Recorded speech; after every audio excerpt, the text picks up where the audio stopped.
स्वातंत्र्य दिन आणि शनिवार रविवारच्या जोडून आलेल्या सुट्ट्यांमुळे पंढरपुरातील विठ्ठल रुक्मिणी मंदिरात दर्शनासाठी भाविकांनी मोठी गर्दी केली आहे। आज सकाळपासूनच मंदिर परिसरात भाविकांच्या लांबच लांब रांगा लागल्या। सलग मिळालेल्या सुट्ट्यांमुळे राज्यभरातून आलेल्या पर्यटकांच्या उत्साहामुळे पंढरपूर नगरी दुमदुमून गेली।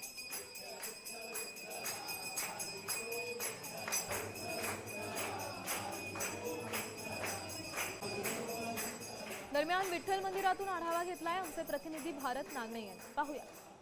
आज भारतीय स्वातंत्र्य दिन उत्साहामध्ये साजरा केला जातोय आणि भाविक देखील मोठ्या प्रमाणामध्ये या दिवसाच्या निमित्ताने विठ्ठल रुक्मिणीच्या दर्शनासाठी पंढरपूरमध्ये आलेलं आपल्याला पाहायला मिळतंय। आपण पाहतोय की सकाळपासूनच मोठ्या प्रमाणामध्ये भाविक असतील, पर्यटक असतील, आजचा दिवस स्वातंत्र्य दिनाचा आणि तो दिवस सत्कारणी लागावा, विठुरायाचं दर्शन घ्यावं यासाठी खरं तर मोठ्या प्रमाणामध्ये भाविक आलेले आहेत। आपल्यासोबत काही महिला भाविक आहेत, काही तरुण देखील आज मोठ्या प्रमाणामध्ये विठुरायाच्या दर्शनासाठी आल्याचं आपल्याला पाहायला मिळतंय। मोठ्या प्रमाणामध्ये भाविक आहेत, महिला आहेत, तरुण देखील मोठ्या प्रमाणामध्ये आहेत आणि आजचा दिवस विठ्ठल रुक्मिणीच्या दर्शनाने साजरा करण्याचा संकल्प देखील भाविक करतायत।